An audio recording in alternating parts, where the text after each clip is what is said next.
So come to the top of your mat. Bring your feet about hip width apart. And hip width is about 2 fist widths. There's a whole series of measurements that are pretty close, and I can go through them. I don't have them all memorized, but it's like your height. Your head is 1/9 of your height. So if you were 4 feet tall, your height would, well, your head would be 1/9 of 48 inches. So anyway, most humans, their heads are about 8 inches. Anyway, so for your hips, and this is, your hips aren't that wide. It looks good. I love you. Right now. Okay, so get your second toe pointed fairly straight, or just look at the outside edge of your feet to get those forward. You may feel like you're a little bit pigeon-toed, but that will probably set your femurs into your hip sockets in the most not stable way, but the most common way. So from here, stand up straight, isometrically drag your feet toward each other. That will fire up all the muscles in your legs.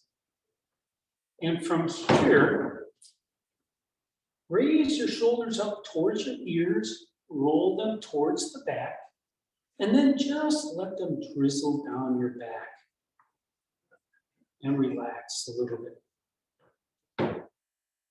Now, take your upper inner thighs and roll them towards the center. And you've created a little bit of space in the back, so tuck your tailbone under by tilting your pelvis back. From here, you can feel that your core has begun to be activated. Lift the crown of your head. That's the back part that's directly over your spine. Lift that tall, and then tuck your chin in just a little bit. And then just relax. Now your hands may be flat against your hips or forward. Just depends how your bones are. And everyone's bones are different. So don't be concerned if you don't look like me. Thank God you don't look like me. Breathe in and out through your nose. Get a point on the floor that isn't moving. And slowly bring your weight into your left foot. And now, keeping your core engaged. So make sure that your core is engaged. Begin to come up onto your right toes. Then lift that right knee up. Grab it with your hand. And you want to lift your chest high. And maybe see how high you can get that knee. Bring it in towards your shoulder. And if you fall out, that's okay. That's why this is a practice. Keep that left hip engaged.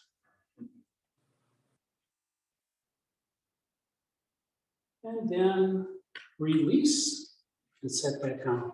Step that up. Back up a couple of steps.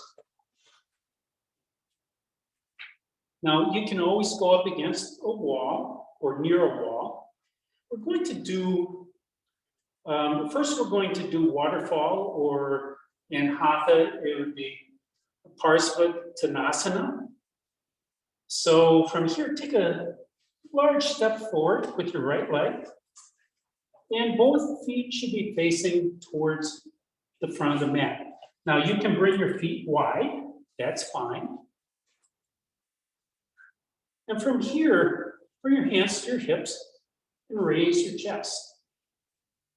Now you may find that your left hip is coming forward. So use your left glute to draw it back. Your left glute is the reason why your left leg is straightening out. And then on your right leg, try pushing the right ball of your foot down. That will keep that leg, that foot from rising up. That also squares your body towards the front. And from here, begin to take your collarbones forward towards the far wall. And you're going to get a nice stretch onto your right leg. Your quads are being stretched here. Now you can bring your hands down that leg if you want. Draw that right hip back a bit. Now this is more of a balance pose than a stretch. So we're not going to stay here long. So inhale, come all the way back up. And then just step into Tadasana. Okay, step that up. Okay, we're going to go into a Crescent Warrior, which will be a little more challenging for the balance. But again, start in Tadasana. Everything starts in Tadasana because Tadasana is the most perfect balanced pose that we human beings can make. So from here, take a even bigger step forward. And now your back toes can be pointed forwards, or they can be off to the side, maybe 45 degrees, and bend that front knee. And maybe you can bend it a little or a lot. We're going to come into Crescent Warrior. So by pushing your left heel away, you get a real stretch on your hamstrings. Again, you're using your left glutes. Now maybe just reach around and feel your glute, left glute. See how engaged that is. Your right leg has been pulled up by your psoas. You can't feel it. Maybe you can feel a little bit of tension in your lower spine. So maybe straighten up your spine. Maybe tuck your tailbone under just a little bit, and that feeling will go away. Now bring your arms out to the side, and then up. Now you're feeling this in your right quads, the top of your thighs. You're building strength here, stimulating those muscles. You're all doing great balance-wise. That's good. On an inhale, straighten out your legs. Look forward, and then step forward back into Tadasana. Step back a little bit. Into Tadasana. Lift your toes, spread them wide, and place them back down onto the mat. That will give you a little bit more stability, and more so than activating muscles, it activates your senses so that your fascia can make automatic adjustments a little bit quicker. So bring the weight into your right foot, straighten your spine, tuck your tailbone under just a little bit, and then lift that left knee up. And you can come off your mat if you feel more stable on the floor.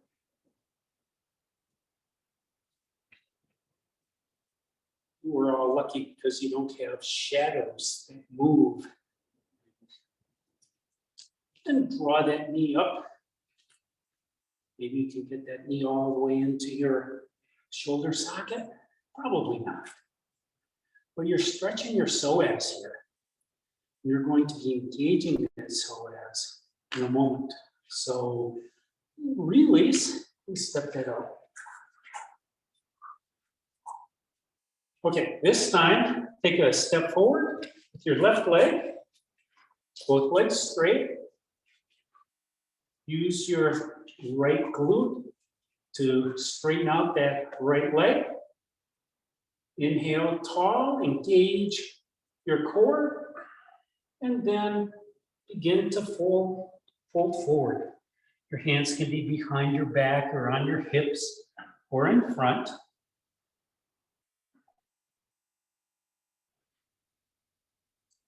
And continue to breathe in and out through your mouth, or I'm sorry, your nose.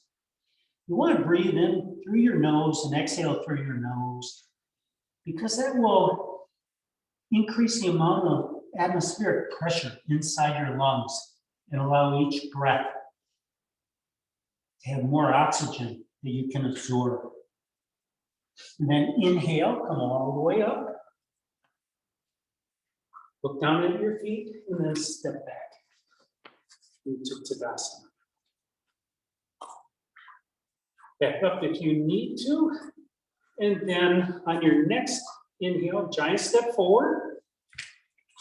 Coming into Crescent Warrior. So bending your right knee, your left knee. Your right foot is in the back. Push that right heel away or down onto the mat. You can feel your quads engage. Maybe you can bend that left knee a little bit more, come down. Don't have to get silly with it.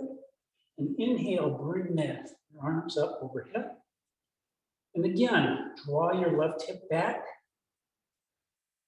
And push that right heel back.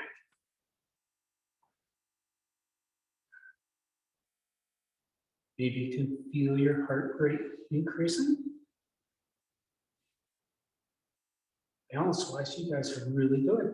Float your arms down, look forward, and then on an inhale, step forward into Tadasana. Okay, shake that out, step it up, and find your ball.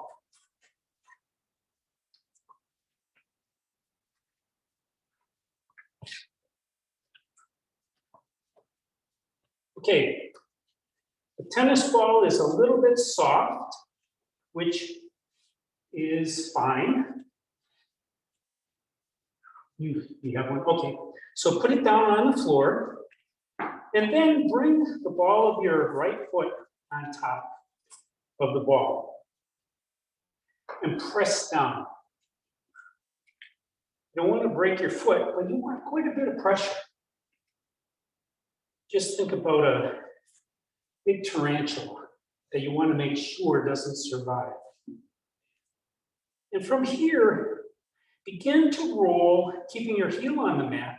Begin to roll that ball underneath the second toe's mound, then the middle toe, coming all the way over to the pinky toe mound.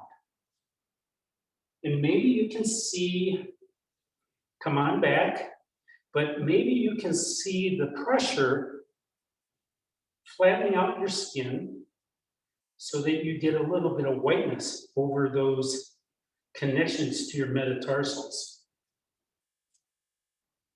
Underneath where the ball is where your plantar fascia starts.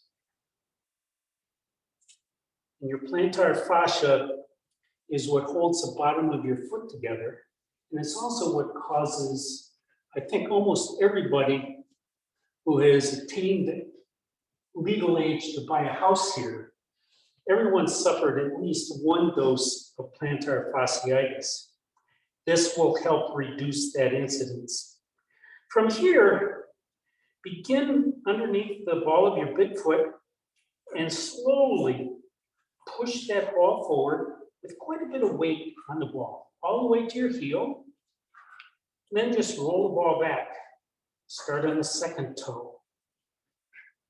And if you happen to run into a trigger point that feels like a needle or a nail being driven into your foot, pause there. Take a deep cleansing breath. That will calm your nerves, will increase the blood flow to that area. It will reduce your heart rate and calm your whole body down. Do this all the way over to the right pinky toe. And then the next time, by the time you come to the heel again, roll the ball back so the ball is just in front of your heel. Your heel comes down and your plantar fascia comes off the front of it. So you're never stepping on your plantar fascia. So from here, roll that ball from left to right across the front of your heel. What you're doing is you're stimulating that fascia. And by stimulating that, it will attract your stem cells so that they will come to the rescue of your fascia and build a little bit more length. That will give your foot a little bit more flexibility and stave off any plantar fasciitis. Okay, then go to your left foot. Let's do the same thing. And this foot may be radically different. I know it is for me because thanks to yoga, I've stubbed my left big toe so much, stepping through from down dog, that I have some serious arthritis in that joint. Yeah, everybody feels sorry for me. We all have issues, and your body is different. So appreciate what you have. And then the next time you come to one side or the other, begin to push that ball away underneath the center of your foot. One toe to the heel, the next toe, and so forth. But if there's a trigger point, pause there. That's really important. If you hit a trigger point and you just lift off and you don't go into it and reduce that bundled up energy, it's going to continue to hurt.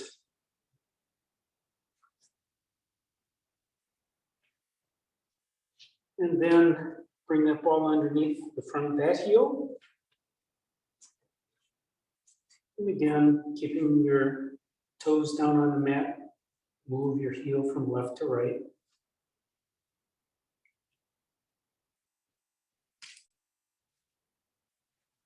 And then just make the ball crazy movements all over the bottom of that foot. And go to the other. Do that. That will bring more circulation to that area. But you're stimulating that non-woven web of fascia. Okay. That's all you're going to need the ball for. That's interesting because I have plantar fasciitis on my right foot. Yeah, that's a problem. Yeah. Okay, I forgot to ask, does everyone have blocks? I have some blocks. I think a couple blocks. Okay, that's fine. We don't have blocks. I'm good. Oh, okay. I need just one balls away. Okay, anyone else need blocks? Well, then I can give the second one to each of you. Thank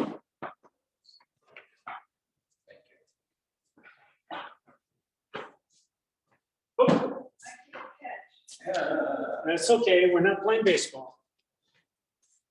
Okay, so we're going to start the meditation in yoga squat. And one of the reasons why we're doing this today is because Priscilla's not here. My wife. So, a yoga squat, get your legs apart and your toes are pointed outward, and then you come down and you squat. However, with this, I want the blocks underneath your sit bones. So you can get there any way you need to. You can come down onto your hands and knees and sit on them and then bring your feet around. You can be brave and hope that nobody moves the blocks as you come down. And then bring your elbows between your knees. Push your knees out and raise your chest.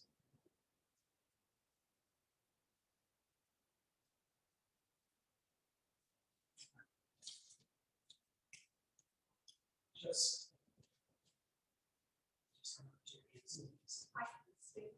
no, it's not the way it works. Okay. Yeah. Okay. Get on your hands and knees. And then put your sit bones on the ground. And now bring your feet up one at a time. And it can be real wide. Your feet can be way out in front. Do you want me sitting on a block or am I? Yes, you should be on a block. The reason you should be on a block is that you want this tension that's in your groins and a little bit in your hamstrings to lessen. You want it to relax. And as those muscles relax, the tension from your body position goes from your muscles into your fascia. And again, the way things work in your body is when a tissue or a muscle gets stimulated, it gets some reaction from your stem cells and your immune system. Inhale, lift your spine tall.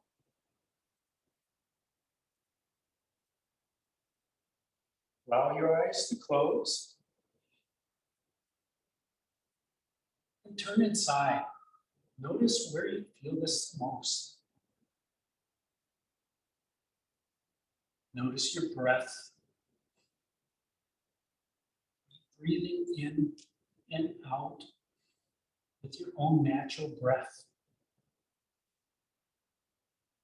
Can you feel the breath coming through your nostrils, down the back of your throat, and into your lungs? See if you can't follow one breath all the way from the initial inhale all the way down and detect what parts of your lungs are being filled up. Notice if it's just very high in your chest, or if you're breathing all the way down into your belly. It doesn't matter where you're breathing into. What's important is to be able to observe. By observing your breath, you can control your mind. Use your breath as a meditative device. Your mind wants to be busy all the time, telling you what you can and cannot accomplish. But your body can do a lot more than your mind will allow it to do in most cases. So whenever you're in a yoga class, focus on your breath.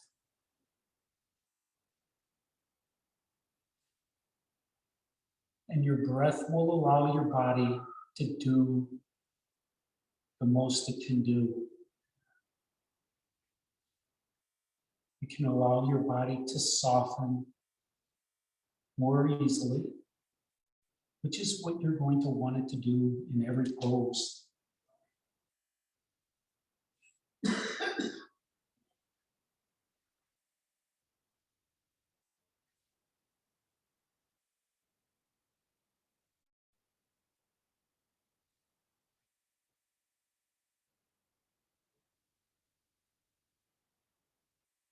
Notice if your muscles have begun to soften.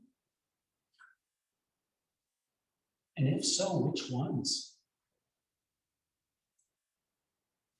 And if they haven't softened yet, just relax your elbows from pushing out. Maybe you need to bring your feet a little bit forward.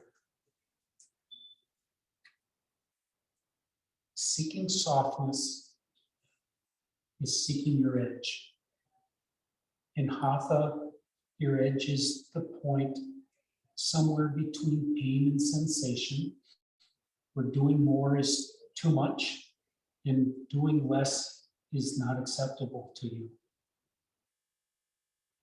In Yin, your edge is that point that you can stretch into and yet still be able to soften.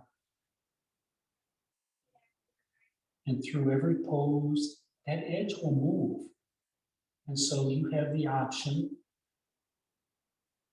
of increasing the tension or backing up, adding less tension. It's a dynamic process.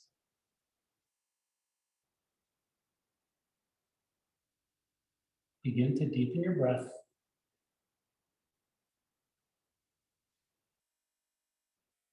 On your next inhale, open up your eyes. The next pose is going to be caterpillar, which is a seated pose. In Hatha, it's Dandasana. But I like to do this pose sitting on a block where my sit bones are right on the very front edge, so that the block is quite literally tipped, so that all the weight's here. That will help tip your pelvis forward. When your pelvis is tipped forward, you'll be able to fold forward a little bit easier. From here, sit up straight. You can bring your palms down to the mat for your fingers. Inhale, follow, engage your core, and draw your draw your collarbones towards the far wall. As you come forward, you have a straight back. And then when your body says to pause, pause. Allow your head to fall forward. Now, if you're reaching onto your legs and trying to pull, that would be a Hatha class or my Ashtanga class. You don't want to do that here, because if your muscles are engaged, you'll never get the benefit of the pose that is intended. Sometimes to get your muscles to soften, you can just rotate your palms so that they're facing up. You can bend your elbows. And if you bend your elbows a lot, you're going to release your shoulder blades to come down your back, lower your shoulders away from your ears so that you can fold forward a little bit more. Allow your spine to round.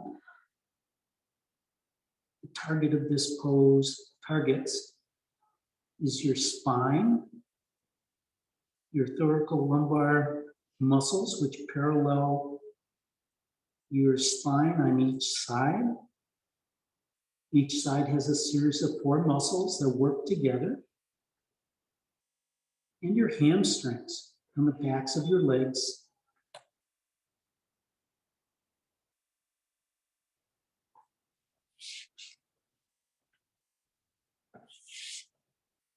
Go inside your body, feel where the sensations are, and breathe into those areas.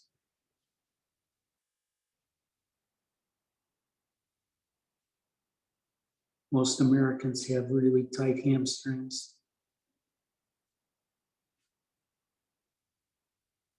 Most of us will never be able to straighten out our legs in a pose like this.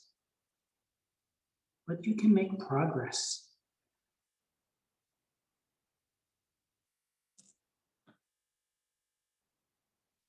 Your grandkids can probably put their head on the mat in between their legs.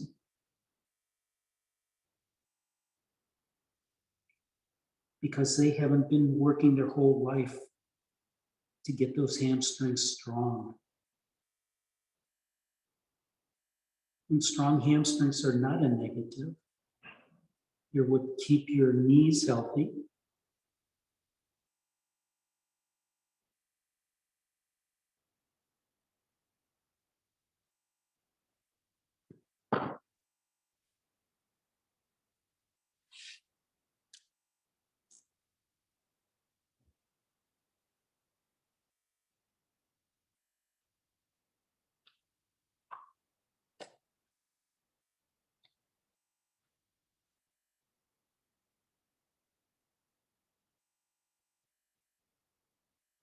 Begin to deepen your breath.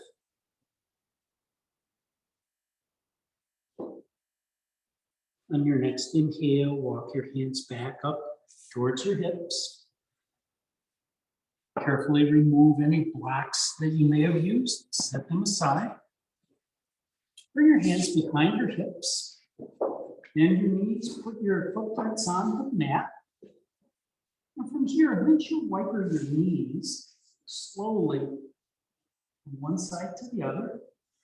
And feel the difference between your sides. So you can detect what parts of your hips you're actually stretching by doing this.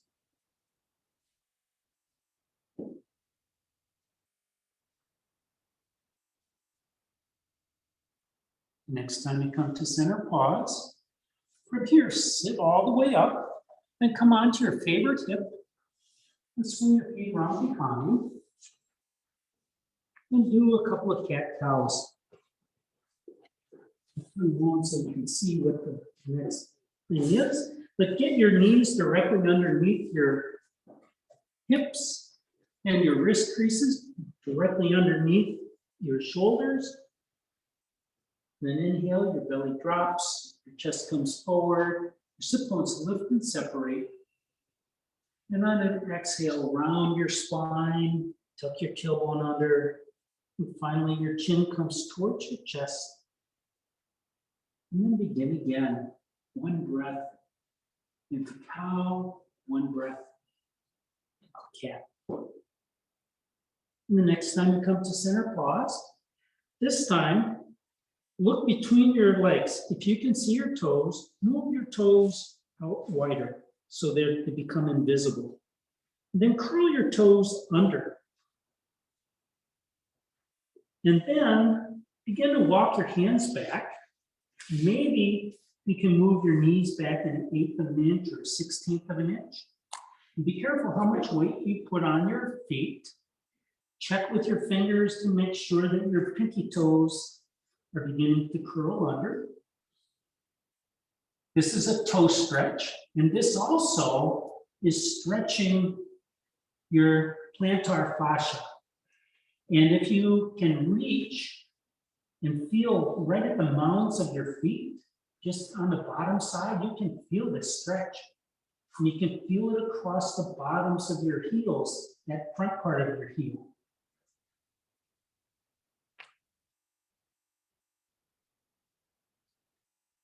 And this is about enough of a good thing. So just come back forward. If it feels good, you can tap your toes.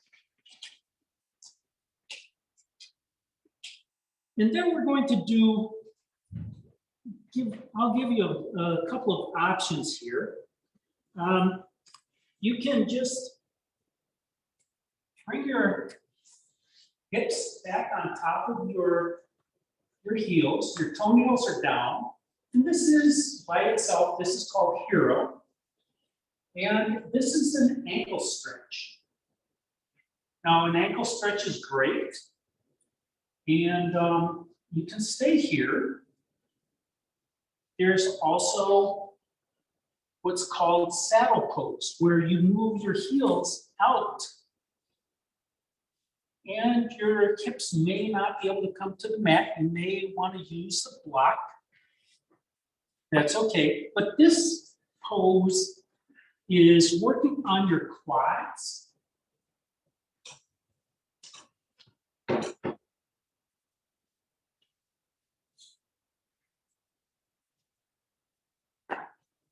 It also intensifies your ankle stretch. And if this doesn't work, you can just sit in Sukhasana with your legs folded. It's a regular seated position. We're not going to be here too long.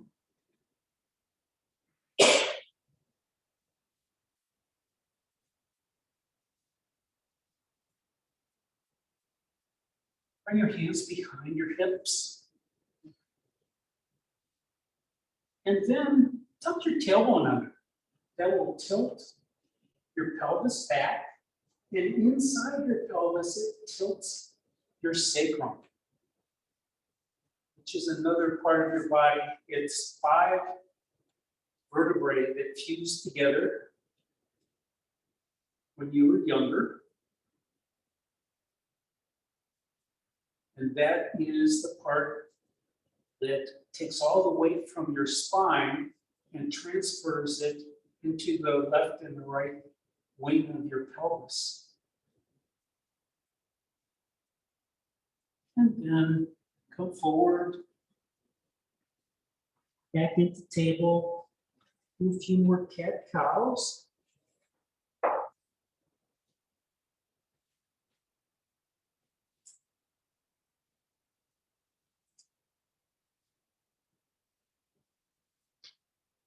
Maybe you want to lift up the leg and reach it back. Another. And then come down onto your other favorite hip. And come around into seated position.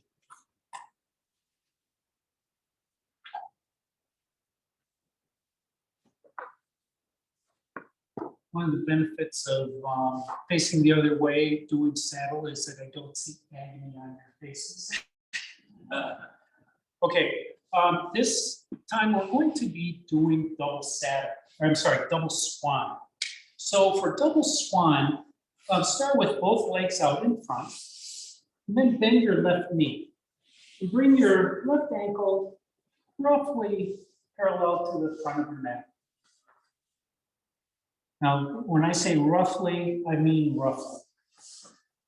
The other leg, bend that, and see if you can stack your legs. Now, you may not be able to get one over the top of the other. That's okay. Maybe you can get your feet to stack. I wouldn't worry about that.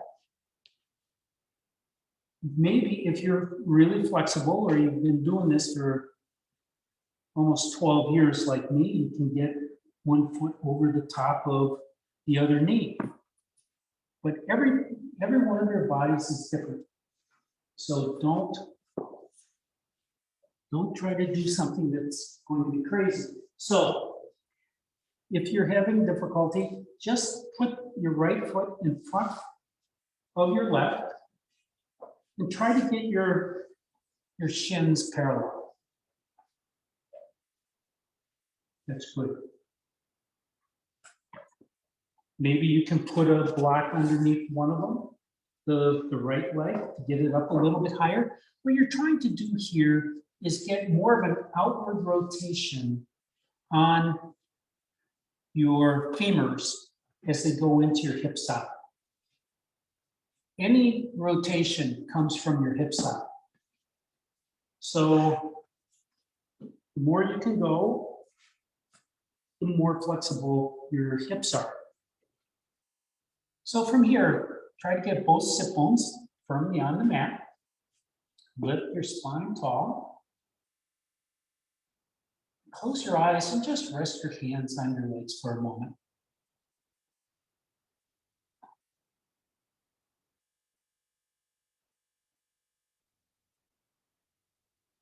And then open your eyes. From here, take your left hand, palm up, and draw it over towards the right front corner of your mat. Now take your right arm and bring your right elbow underneath your left elbow. Might have to grab onto your shoulder. And then maybe you can bring your palms around together. Maybe not. Maybe you can do that someday, maybe you can't. But anyway, maybe the backs of your hands barely come together. This is my good side, my other side, I can't get close. But anyway, from here, straighten your spine. Take the crown of your head up towards the ceiling. And notice that helps with your arms and shoulders. The more muscular you are, the more difficult this is. Maybe you can lift up your elbows a little bit more, push them away. And now, listen carefully. Try drawing your shoulder blades in your back down. You might not come very far, but you can definitely feel it is different than just lowering your shoulders or lowering your elbows, which will normally draw your chest forward. This is known as eagle arms.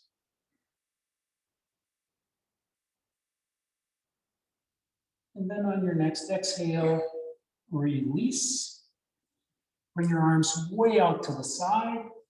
Stretch like you're trying to touch the opposite walls. And then bring your palms together way out in front. Interlace your fingers however you wish.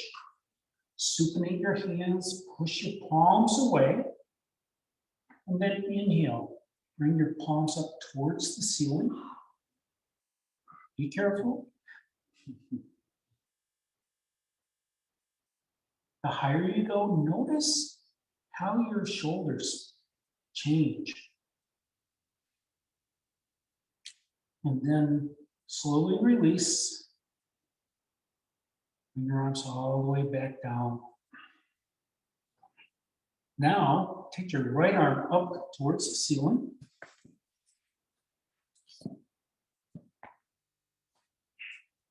And pat yourself on the back so that your hand is right in the middle of your back. Take your left arm out to the side. And then bend that left elbow and walk the back of your hand up your spine. The reason why I'm showing you this side is because this side is more flexible than the other. Yeah. And I can barely touch this today. Most days I can at least get to the first knuckle. But straighten your spine. If you're rounding forward, your arms have to go a lot farther. Just think that would make it your back a circle and they just draw apart.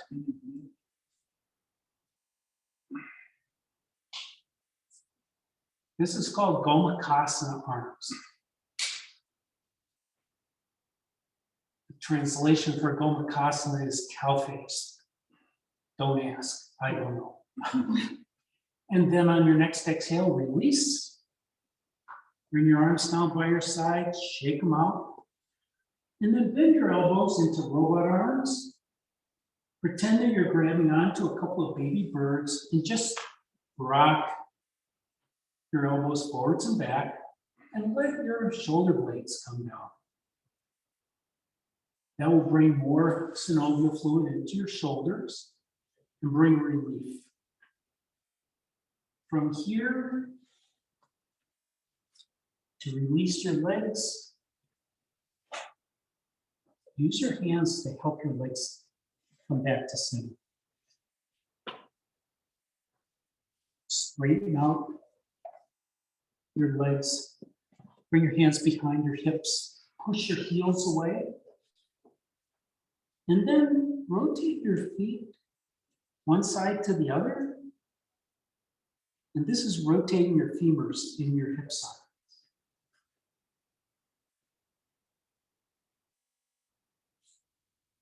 Giving you more synovial fluid there.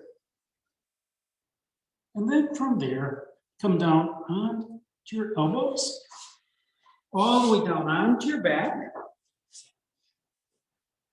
Bring your arms up towards the ceiling. And then rotate them towards the far wall beyond your hands. And stretch from your heels to your palms. From your toes to your fingers. And then bring your arms back down by your sides. Walk your footprints back up towards your sit bones. And draw your knees into your chest. Give yourself a squeeze. And rock from left to right, massaging your spine. This next pose is Spinal Twist. And I'll give you a few options with this. But pause here with your knees still at your chest and bring your arms out into T. From here, lower your knees off to the left. And maybe gaze off to your right. If your head needs a little bit more space, just move your head an inch or so to the right.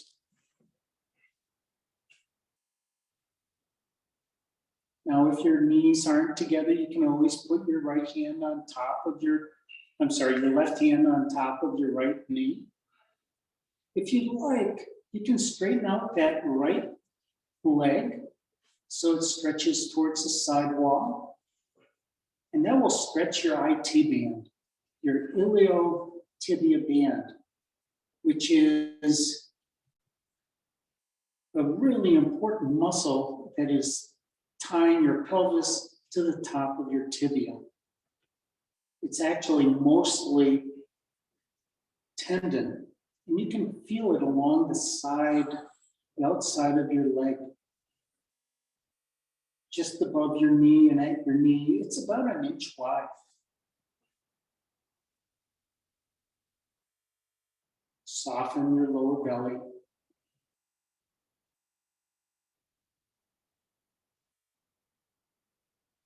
There are some muscles that go from your rib cage down to your pelvis. One near the outside, and those are your obliques. Those are muscles that help you twist. And the ones that are toward the center are your rectus abdominis, your six packs, which go from the front sides or the insides of your rib cage down to your pubic bone,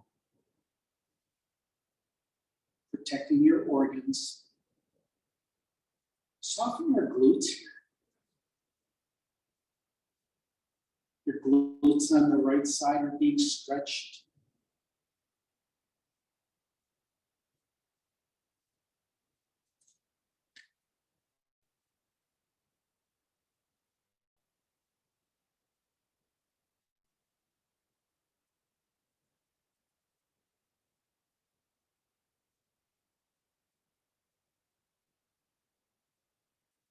Begin to deepen your breath.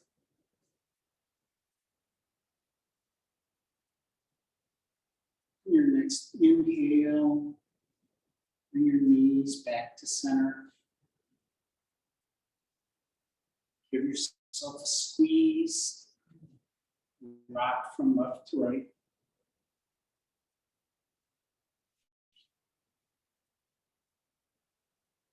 Then the next pose is going to start in a seated position. So to get there, you can cross your ankles and rock forwards and backwards, or you can just roll all the way onto your right side.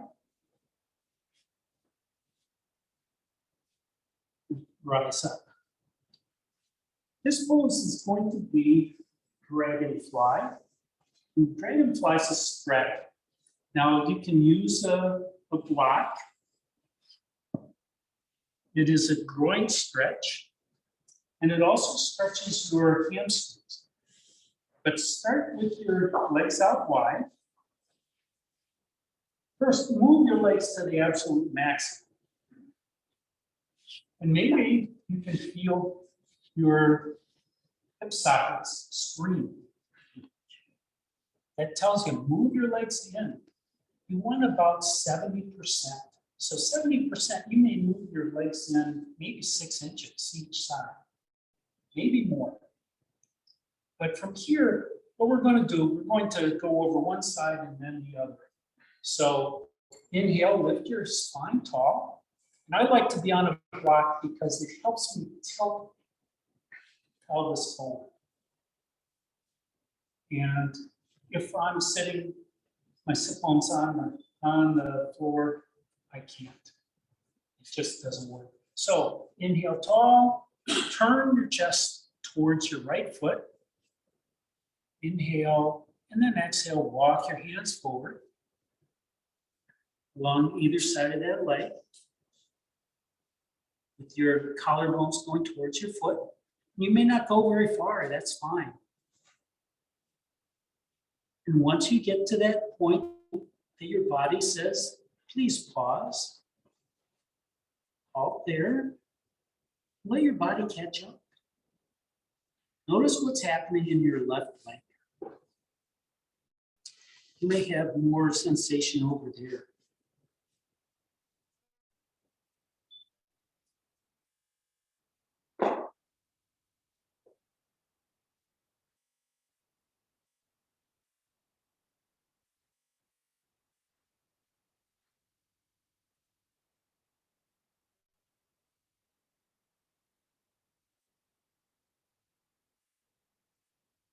If that sensation in your left leg is too great, you can always bend that knee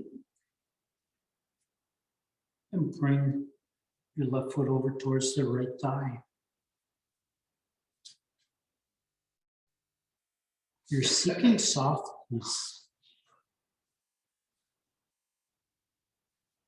Notice where the sensations are. The targets of this pose are your hamstrings, your groins again, and your spine. Allow your head to fall forward. Allow your shoulders to soften. Your shoulder blades just drift off to the sides. Your head is just hanging. Maybe make some circles on your thigh with your nose, just to make sure that you're not holding any tension in.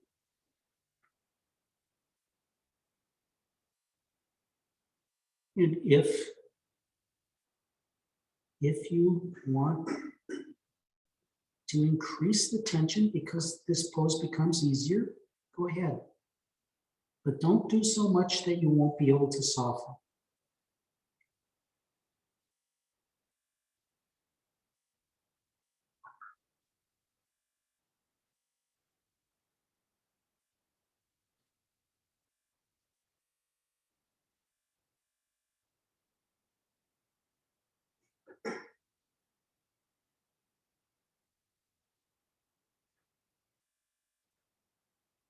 Begin to deepen your breath. Inhale, rise all the way back up. Turn towards your left leg. And exhale, forward fold over it. And have no expectations that this will be the same as the other side. Each side of your body has a different history. You may have had an accident at some point in your life, and you're stiffer, where you lack mobility on one side.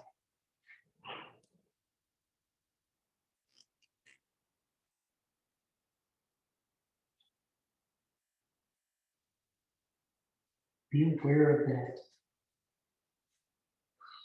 Be empathetic.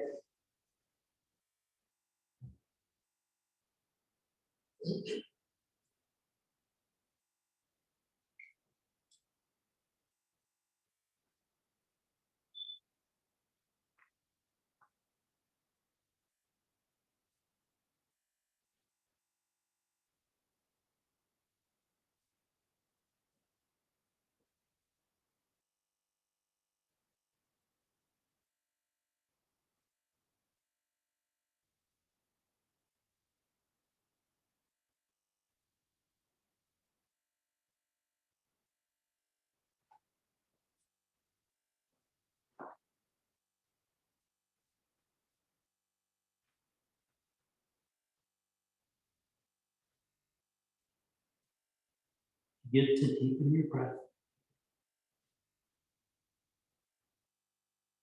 On your next inhale, walk your hands back, lift your chest high. Use your hands to help your legs come back to center. Remove any blocks. Bring your hands behind your hips.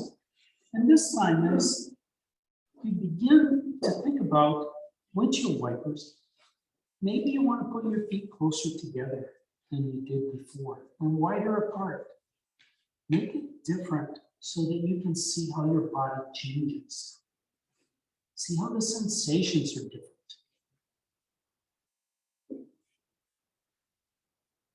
Your body deserves change. Your mind always wants to do it the same.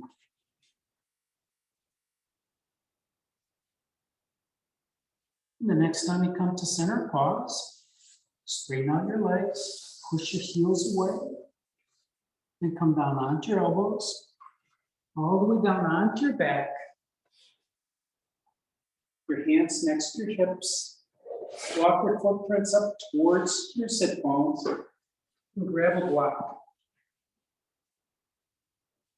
Now this is a supported bridge. So your block has 3 different heights. It's 4 inches, 6 inches, or 9 inches. And what I'd like you to do is place the block underneath your sacrum, the highest way you feel comfortable. So to start, tuck your tailbone under. We'll do a bridge without the block, but tuck your tailbone under on an inhale, and then lift your hips up towards the ceiling. Draw your heels towards your shoulders. Push your knees towards the far wall. And just feel that nice stretch across your quads. And your glutes are so engaged along with your core. Exhale, lower back down. This time, take your block. On the inhale, tuck your tailbone there, lift up. Tuck the block in. The long dimension goes left to right. And carefully lower back down.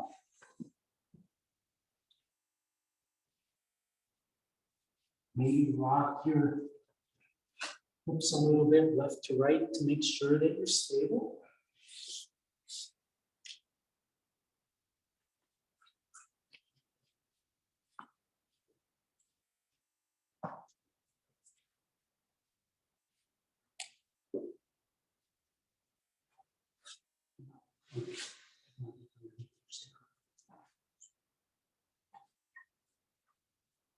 And if you're stable,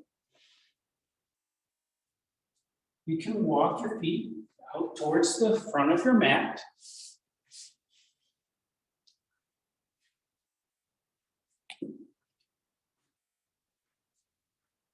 You can come up onto your heels if you wish, or leave your footprints on the mat. Doesn't matter. If you'd like a little bit more sensation, you can always raise your arms up towards the ceiling. And then lower your arms towards the wall beyond your head and let them rest on the floor. Now, if your arms aren't supported, move your arms until they find a way to be supported by the floor. Otherwise, your muscles won't relax. Even if your arms are down by your sides.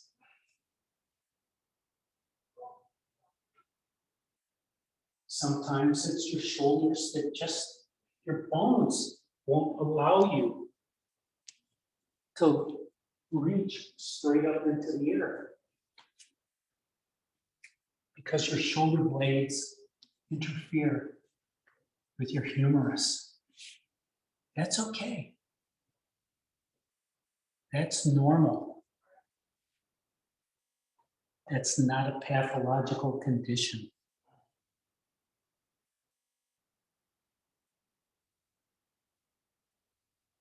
Begin to deepen your breath.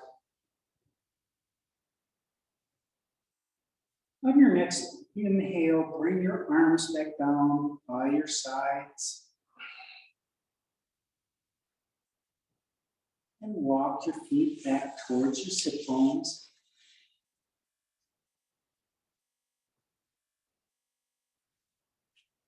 On an inhale, push the floor away with your feet, lifting up.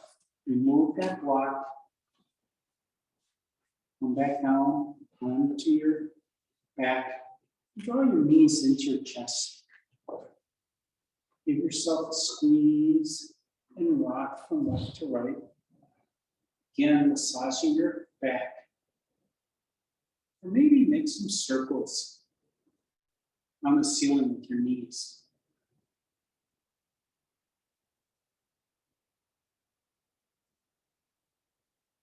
In the next pose, we'll start in a seated position. So again, you can cross your ankles and rock forwards and backwards. Or turn to your side and come up. Okay, so with your feet out in front, we're to go to Swan again. Now this side may be different, maybe the same. But this time, bend your right knee, bring your shin roughly parallel to the front of the mat, and maybe you want to put a towel underneath your right knee.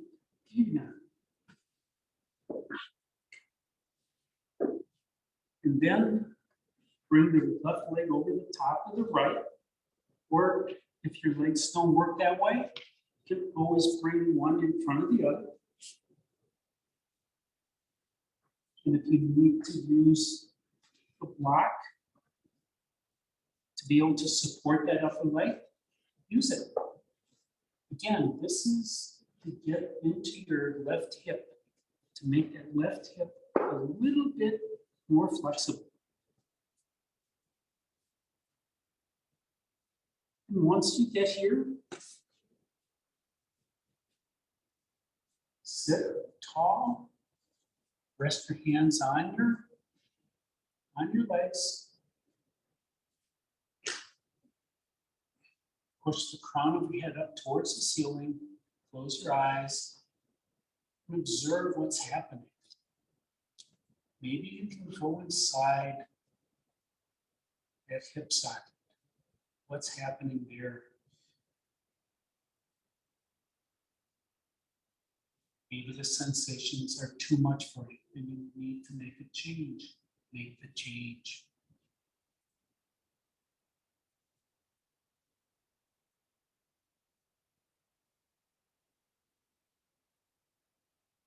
And then on an inhale, open up your eyes.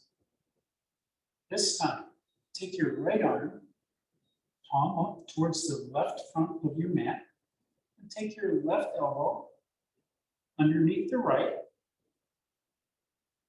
And maybe you can make eagle arms on this side. Maybe not.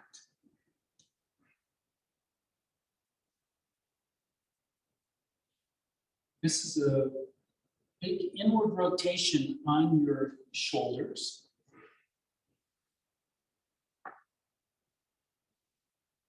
It's It's an awful lot of work for your rotators to do.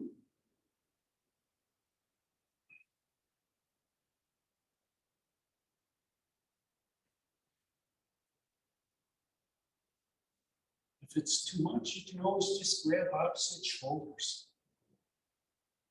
And you get the same benefit.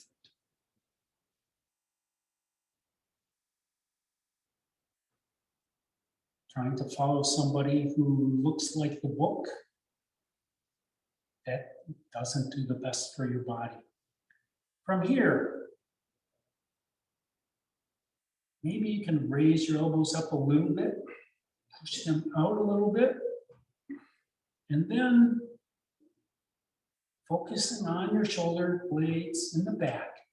Maybe you can lower your shoulders away from your ears by dropping your shoulder blades. Maybe this side you can do it a little bit more, but maybe your arms go farther apart. That's fine.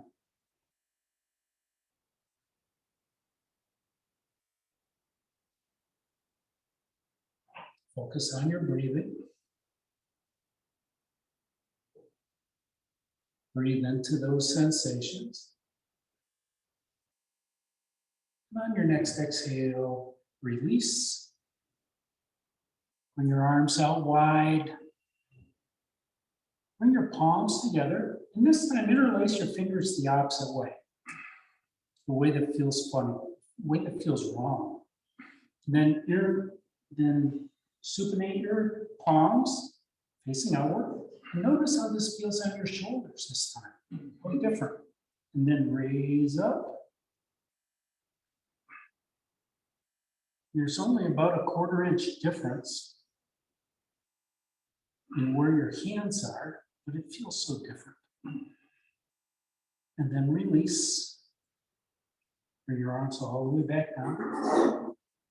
Bring your left arm up towards the ceiling. Reach, reach, reach. And then pat yourself on the back. Bring your right arm out to the side, thumb down, bend that elbow. Begin to walk the back of that hand up towards the other. My hands are about 10 inches apart on this side. But the taller you remain, the more you can get.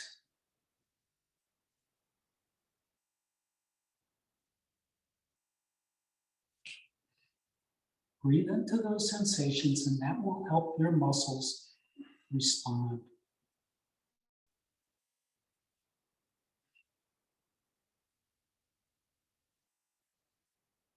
And on your next exhale, release. Bring your arms down, shake it out. And then to robot arms, and then just rock forwards and backwards. From here, help your legs come apart. And then stretch your heels out towards the front of the mat. Push your heels away and wave your feet.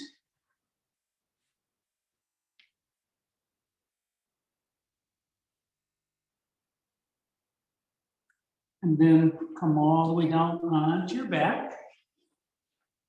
Reach your arms up towards the ceiling and then back down beyond your head. Push the floor or push the palms away from the heels, the fingers away from the toes. And return your arms next to your body. Walk your footprints up towards your sit bones. Draw your knees into your chest and give yourself a squeeze. A really good squeeze. Maybe bring your head to your knees and rock from left to right. And rock all the way from your hip and shoulder on one side, hip and shoulder on the other. And then the next time you come to center, pause. Leave your legs where they are. Bring your hands out to T. And from here, we're doing spinal twist to the right. So lower your knees to the right. And as you lower, notice where you feel this the most. You may have felt that more in your obliques or in your back. But breathe into those areas. Now, if you'd like to straighten out that left leg and get that left IT band, go ahead. If you'd rather feel this in a different place, you can move the twist sensation down towards your lumbar spine, really by moving your knees down towards the front of your mat. If you want to experiment and go back, try something else, go ahead. This is your practice. It's your body.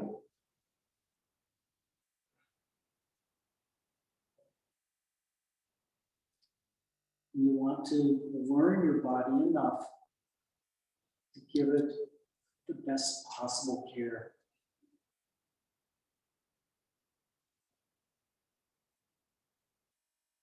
Soften your lower abdomen here. Soften your glutes. Soften your jaw.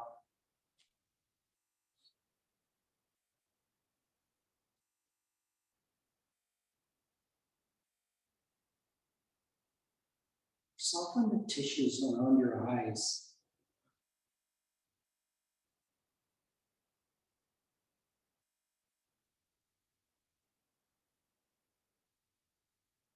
If your obliques are screaming, maybe just reach up with your left hand and touch them. Or maybe it's your glutes. Merely by touching those muscles that are really being challenged, you're giving them permission to soften.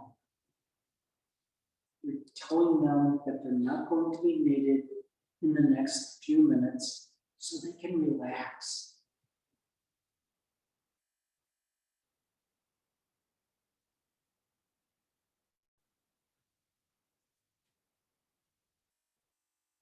They just need to understand your desires. And that is the secret behind Yin. Having all these different options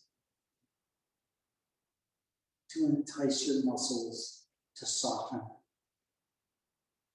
and give up their tension to the fascia.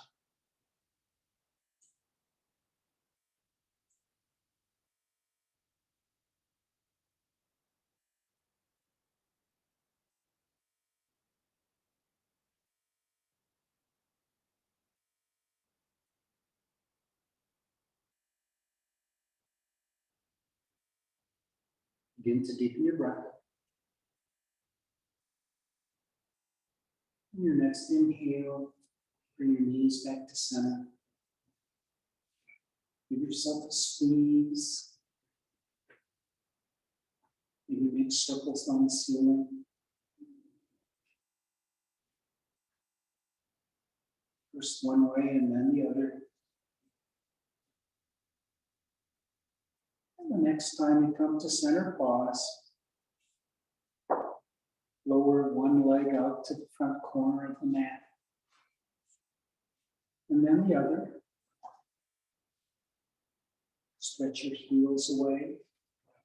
Put your arms out by your side or out from your side, wherever is comfortable. Rock your hips from left to right to find the perfect resting point for your Shavasana. If you want to walk your shoulder blades underneath your chest a little more, do it. Stretch your spine long Lift your head 1 inch, tuck your chin, and carefully lower your head back down again. Take a deep cleansing breath in through your nose. Exhale it out through your nose. One more deep inhale through your nose. Exhale through your nose. And take rest.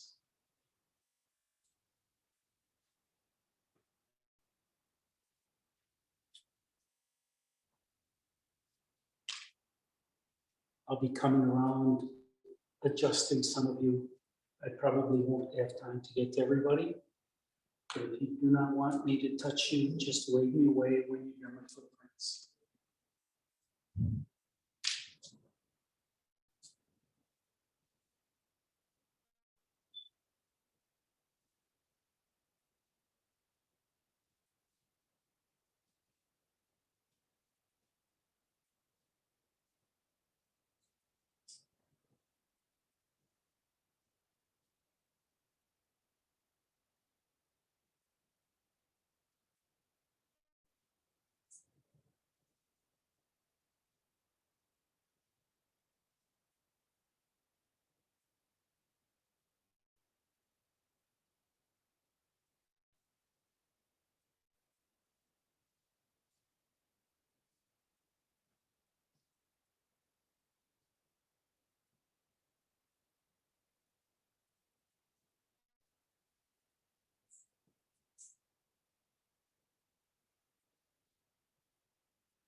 Begin to deepen your breath.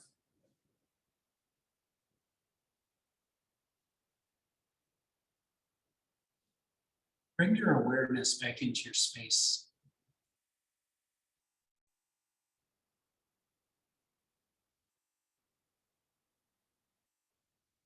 Bring movement to your fingers and to your toes, to your wrists, and to your ankles.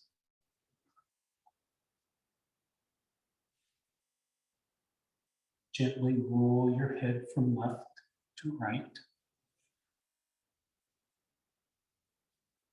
And when you're ready, bend your knees Walk your footprints up towards your sit bones. Draw them into your chest. Give yourself a squeeze. Push your hips away, lengthening your spine, and rock from left to right. Massaging your spine. And then the next time you come over towards your right side, pause there for just a moment in fetal pose, using your right arm as a pillow. And do a quick body scan. To detect any residual tension or stress that you may still have that you would like to address later this week.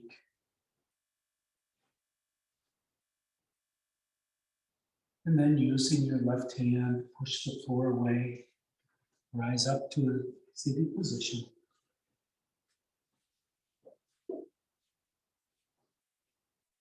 Thank you for sharing your yoga practice with me this afternoon.